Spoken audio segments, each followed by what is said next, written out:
से इस वक्त की बड़ी खबर सामने आ रही है। प्रशांत किशोर पर बड़ा खुलासा हुआ है। जेडीयू प्रवक्ता संजय सिंह का ये बड़ा खुलासा हुआ है। डिप्टी सीएम बनना चाहते थे प्रशांत किशोर। बड़ी खबर आपको बता रहे हैं सियासी गलियारे से। नीतीश कैबिनेट में चाहते थे डिप्टी सीएम का पद, तो मंशा पूरी नहीं होने पर जेडीयू के खिलाफ उन्होंने मोर्चा खोला। काले धन को सफेद करना चाहते हैं पीके। तो बड़ी खबर आपको बता रहे हैं, जहां जेडीयू का ये बड़ा आरोप प्रशांत किशोर पर लगा है। प्रशांत किशोर जो अपनी पार्टी बना करके लगातार चुनावी प्रचार कर रहे हैं, जेडीयू पर हमला बोल रहे हैं। अब संजय सिंह ने ये बड़ा खुलासा किया है। डिप्टी सीएम प्रशांत किशोर बनना चाहते थे।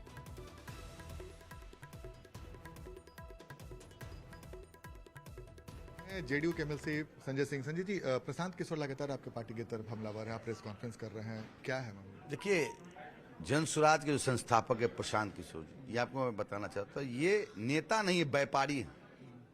लोगों को ठग कर आदरणीय प्रधानमंत्री नरेंद्र मोदी जी के ठगने का काम किया, ममता जी को ठगने का काम किया। अब बिहार आए, जब 2015 में हमारे पार्टी के लिए उन्होंने काम किया। ये तो रणनीतिकार हैं।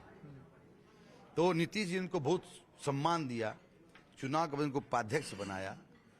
इनका एक ही ख्वाहिश था कि उप मुख्यमंत्री बना दीजिए हमको। तो प्रशांत किशोर जेडीयू में नीतीश सरकार में डिप्टी सीएम बनना चाह रहे थे। डिप्टी सीएम बनना चाहते थे। जब डिप्टी सीएम नहीं बने थे, अपना रास्ता अलग कर लिए।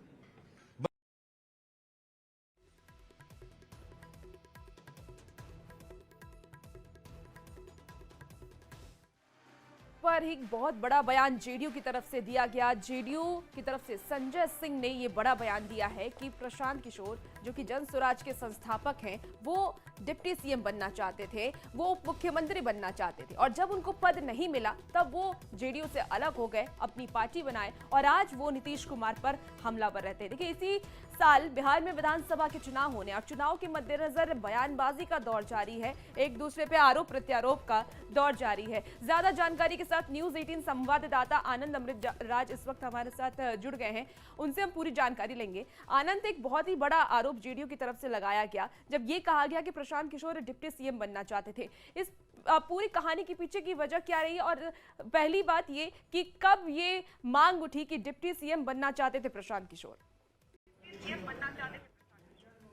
देखिए, निश्चित तौर पर प्रशांत किशोर इन दिनों लगातार हमलावर है, और खासकर उनके निशाने पे नीतीश कुमार हैं, और नीतीश कुमार के सेहत को लेकर, जेडीयू को लेकर तमाम तरह के बयान प्रशांत किशोर दे रहे हैं, और खासकर नीतीश कुमार के सेहत को लेकर भी लगातार उन्होंने हमलावर रुख अपना रखा है। वहीं दूसरी महत्वपूर्ण बात है कि जेडीयू के कई नेता उनके निशाने पे, कुछ दिन पहले ही अशोक चौधरी पर उन्होंने आरोप लगाया था कि उन्होंने अपनी बेटी का टिकट पैसे से खरीदा है। ये तमाम तरह के आरोप प्रत्यारोप चल रहे थे। लेकिन संजय सिंह जो जेडीयू के एमएलसी तेज तरह नेता माने जाते हैं, उन्होंने आज एक प्रेस कॉन्फ्रेंस करके पलटवार करते हुए बड़ा आरोप लगाया कि जब प्रशांत किशोर नीतीश कुमार के साथ थे, और नीतीश कुमार ने उन्होंने जब राष्ट्रीय उपाध्यक्ष बनाया था, उसके बाद उनकी महत्वाकांक्षा धीरे धीरे बढ़ती चली गई, और एक समय ऐसा रहा जब उन्होंने नीतीश कुमार के सामने ये डिमांड कर दिया कि वो डिप्टी सीएम बनना चाहते हैं। ऐसा आरोप संजय सिंह जो जेडीयू के एमएलसी उन्होंने लगाया। जाहिर तौर पर एक बड़ा आरोप है, और उन्होंने यहां तक कहा कि जब उन्हें डिप्टी सीएम बनाने से मना कर दिया गया, उसके बाद उन्होंने पार्टी के खिलाफ बयानबाजी देनी शुरू कर दी, और उसके बाद पार्टी से बाहर चले गए। तो जाहिर तौर पे विधानसभा का चुनाव होने वाला है, उसके पहले प्रशांत किशोर हमलावर हैं जेडीयू पे, तो जेडीयू ने एक बड़ा आरोप लगाते हुए पलटवार किया है। आनंद, जिस तरीके से जेडीयू की तरफ से बिल्कुल जिस तरीके से जेडीयू की तरफ से ये आरोप लगाया गया, क्या जन स्वराज की तरफ से कोई प्रतिक्रिया इस पर सामने आई है अब तक?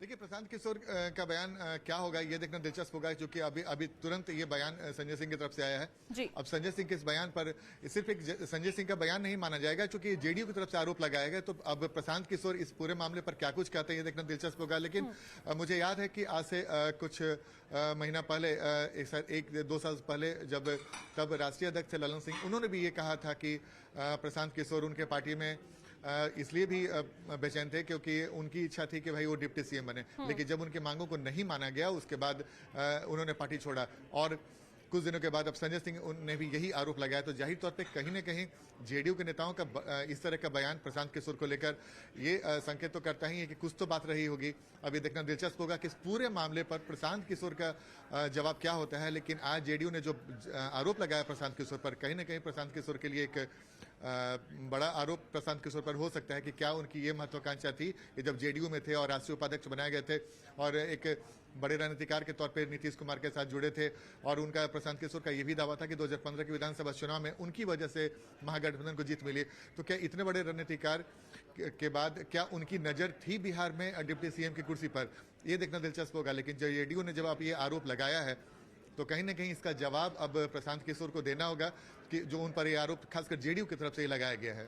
जी बिल्कुल बिल्कुल आनंद, और एक बहुत बड़ा सवाल यही है क्योंकि उप मुख्यमंत्री बनाने की बात अब सामने आने लगी है कि प्रशांत किशोर को उप मुख्यमंत्री बनना था और नहीं बनाने के बाद उन्होंने नीतीश कुमार से किनारा किया और अब वो अलग पार्टी बना करके नीतीश कुमार के खिलाफ ही चुनावी मैदान में उतर गए हैं। आने वाले वक्त में इस बयान का कितना असर जन स्वराज पर पड़ सकता है आनंद? देखिए, जन स्वराज पे कितना असर पड़ सकता है ये तो फिलहाल नहीं कहा जा सकता है, क्योंकि देखिए राजनीति में और खासकर जब चुनावी साल में कई तरह के गंभीर आरोप एक दूसरे पे लगाए जाते हैं, तो हो सकता है कि उसी कड़ी का ही हिस्सा भी ये बयान हो। लेकिन इतना तय है कि दिलचस्प आज आरोप लगाया गया है कि डिप्टी सीएम बनने की महत्वाकांक्षा लेकर जेडीयू में शामिल हुए थे प्रशांत किशोर और उन्होंने अपनी महत्वाकांक्षा व्यक्त भी की थी। लेकिन जब उनकी महत्वाकांक्षा पूरी नहीं हो पाई, उनके महत्वाकांक्षा को नीतीश कुमार ने पूरा नहीं किया, उसके बाद वो जेडीयू से नाराज हुआ और धीरे धीरे जेडीयू से दूर चले गए।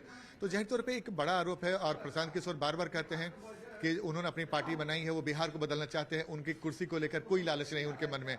तो जाहिर तौर पे प्रशांत किशोर पर यह आरोप ये तो साबित करता ही है कि प्रशांत किशोर भी महत्वाकांक्षी, उनकी नजर भी बिहार के मुख्यमंत्री या डिप्टी सीएम की कुर्सी पर है।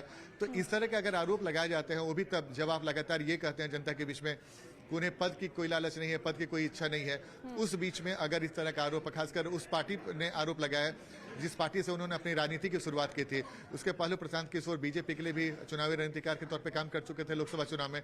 उसके 2015 में नीतीश कुमार की पार्टी के लिए भी उन्होंने एक रणनीतिकार के तौर पे काम किया, महागठबंधन के लिए काम किया और बार बार ये दावा भी करते थे उनकी रणनीति की वजह से महागठबंधन को जीत हासिल हुई। बिल्कुल आनंद, इस बीच आपको रोकना चाहूंगी, एक बार संजय सिंह का बयान हम फिर से अपने दर्शकों को सुना दें, उसके बाद फिर से हम आपकी प्रतिक्रिया जानेंगे।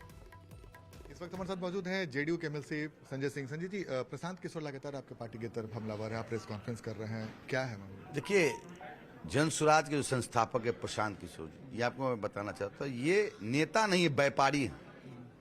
लोगों को ठग कर आदरणीय प्रधानमंत्री नरेंद्र मोदी जी के ठगने का काम किया, ममता जी को ठगने का काम किया। अब बिहार आए, जब 2015 में हमारे पार्टी के लिए उन्होंने काम किया, ये तो रणनीतिकार हैं। तो नीतीश जी इनको बहुत सम्मान दिया, चुनाव के बाद इनको उपाध्यक्ष बनाया। इनका एक ही ख्वाहिश था कि उप मुख्यमंत्री बना दीजिए हमको। तो प्रशांत किशोर जेडीयू में नीतीश सरकार में डिप्टी सीएम बनना चाहते थे। डिप्टी सीएम बनना चाहते थे, जब डिप्टी सीएम नहीं बने थे अपना रास्ता अलग कर लिए। संजय सिंह